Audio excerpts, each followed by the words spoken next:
Right now, you are warm. You probably don't even notice it, but you are. Somewhere on a wall in your home, there's a small dial, and the moment the air dips below a certain point, a machine switches on and solves the problem before your body even has a chance to complain. You move from a heated house into a heated car into a heated building, and the coldest moments of your entire day is likely the few seconds it takes to cross between them. Winter for you is a minor hassle. It's scraping frost off a windshield. It's grabbing a thicker coat. It's grumbling that the sun goes down too soon. But for nearly all of human history, winter wasn't a hassle at all. Winter was the season built to end you, and it never attacked from just one angle. It came at you from 4 directions at once. The cold could finish you off. The hunger could finish you off. The animals could finish you off, and the long, black, endless nights could wear you down before any of the others got their chance.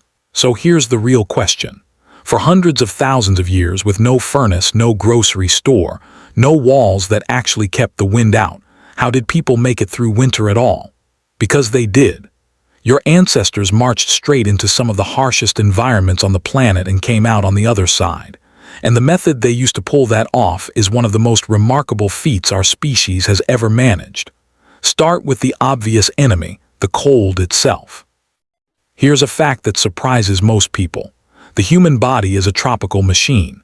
We evolved in the warm stretches of Africa, and left alone, an unprotected human loses quickly in freezing conditions.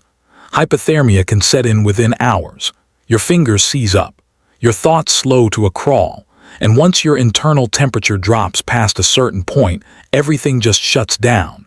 No claws, no thick coat of fur, no built-in insulation to speak of. By any reasonable measure, we're among the worst designed large animals on Earth for enduring a brutal winter. And yet, humans didn't merely survive the cold. They marched directly into it.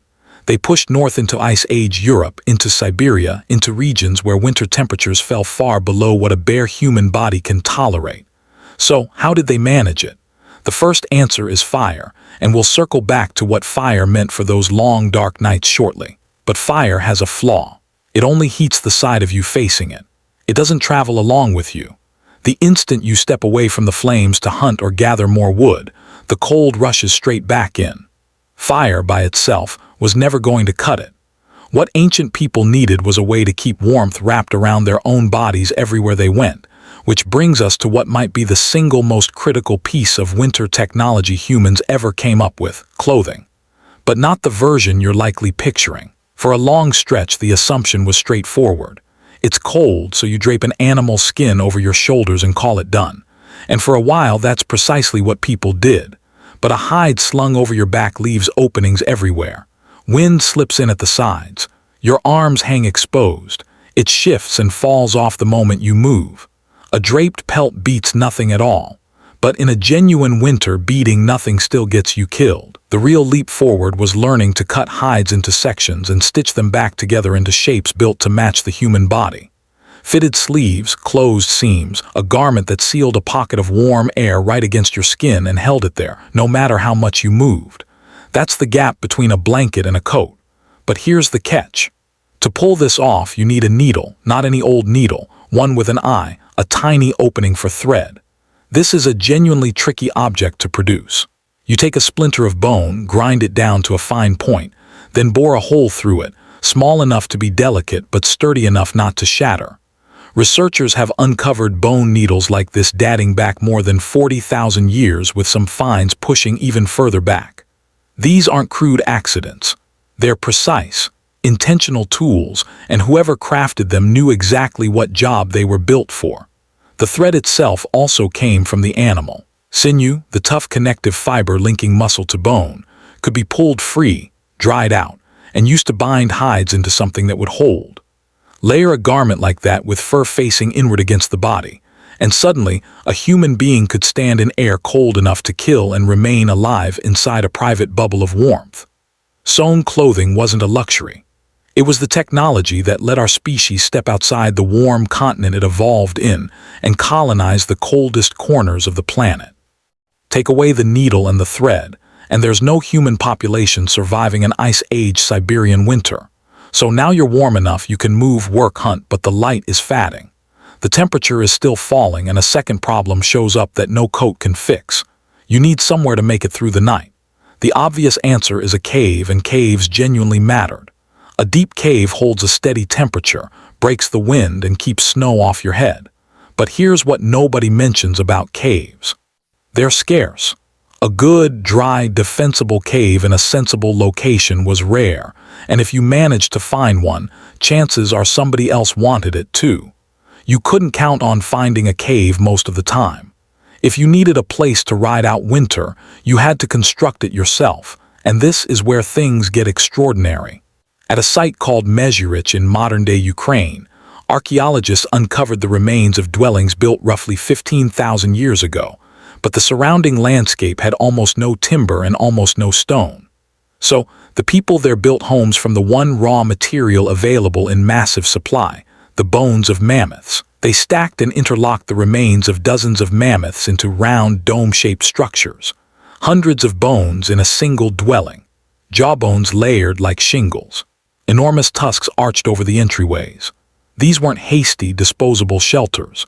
They were serious, engineered constructions meant to hold firm through a merciless winter, and they demanded genuine planning and real effort to assemble. Inside a structure like that, every effort went toward trapping the warmth. Floors got lined. At a site in South Africa, researchers found evidence of bedding built from layered grasses and leaves arranged with care dating back a staggering 77,000 years. People were making their shelters comfortable long before our species had even left the African continent, and the effort didn't stop at the floor. Think about that mammoth bone hut for a second. Bone doesn't fit together seamlessly. There are gaps everywhere, and every gap is an open door for the wind. So people sealed them layer after layer. They stretched the animal hides across the interior walls and pinned them over openings.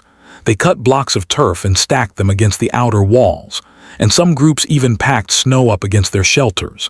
Since a thick layer of snow is actually an excellent insulator, it traps pockets of air, and trapped air holds heat. Bit by bit, the wind ran out of places to sneak through. A shelter stopped being just walls. It became a whole system, and it kept people alive on nights that should have finished them off. But a well-sealed shelter creates a fresh problem, and it's a serious one. Keeping a fire burning through a long winter takes fuel, a huge amount of it, and gathering fuel means someone has to keep stepping back out into the cold again and again all season long. You're bound to that shelter. You can't simply wander off, which means the food you require has to either be close by or already stored away, which leads to the third threat, and arguably the deadliest one of all: hunger. Here's a piece of winter that modern life has erased from memory entirely. In winter, the land stops producing food. Plants die back or go dormant. The berries vanish. Roots become nearly impossible to dig out of frozen soil. Many animals have either moved on, gone into hiding, or grown thin and desperate themselves. For a hunter-gatherer, winter isn't only cold, it's the season when the earth itself quits feeding you. And that turns survival into arithmetic. You have to gather enough during the warm months to carry an entire group through months when almost nothing new arrives.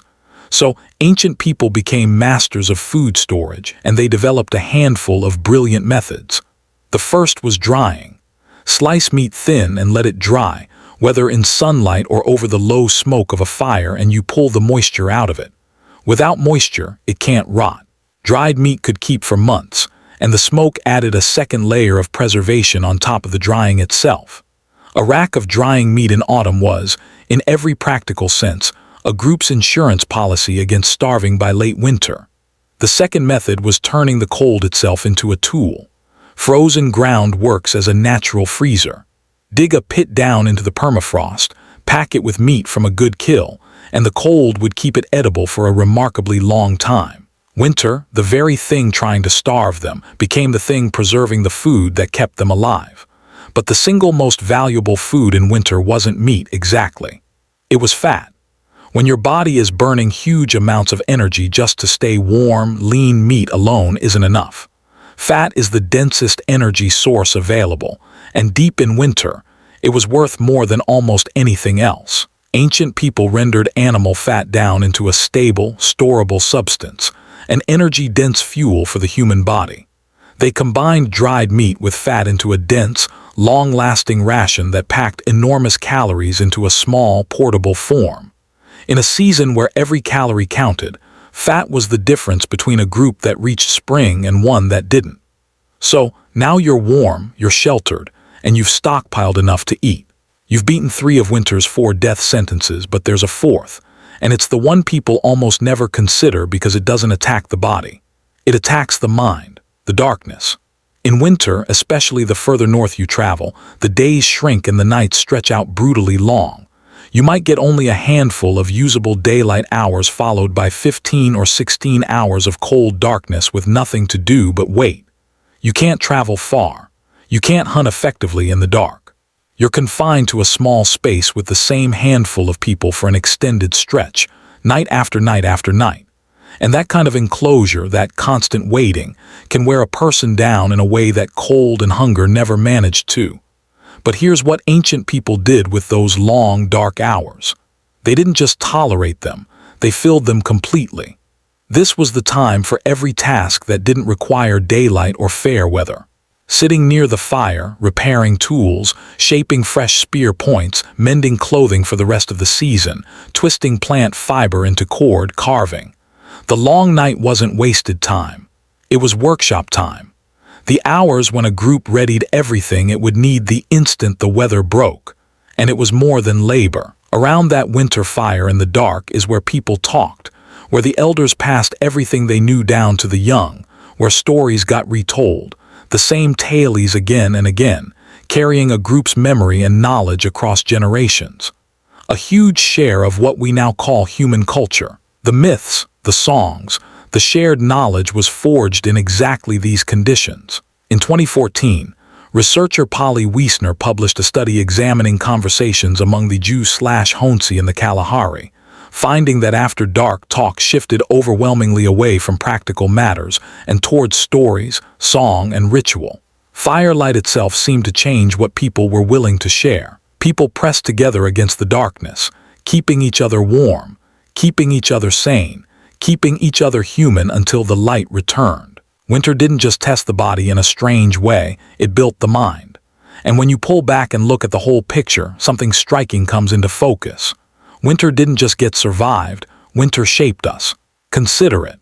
The pressure of the cold is what pushed people to invent fitted, sewn clothing.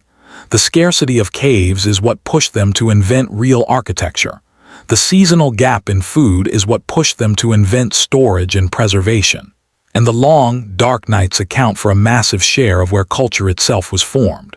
Nearly every technology that let our species spread into every climate on the planet was forged in the struggle to survive the cold. The harshest season on Earth didn't just fail to wipe us out, it made us far more capable than we had any right to be. So, here's the complete picture.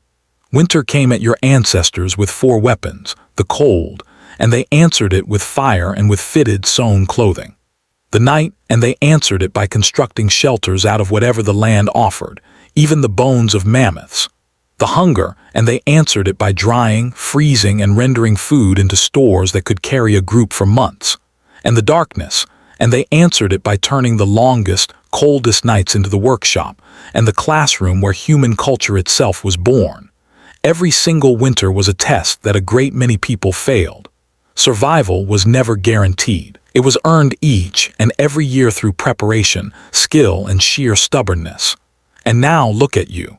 You turn a dial and the room warms up. You open a door and there's food grown on the other side of the planet in the dead of December. You complain the sun sets too early from inside a house your ancestors couldn't have dreamed of, having never once in your life felt the specific dread of watching the first snowfall and wondering whether you'd stored enough to see spring. You don't survive winter anymore. You barely register it, and that's not because winter got any gentler.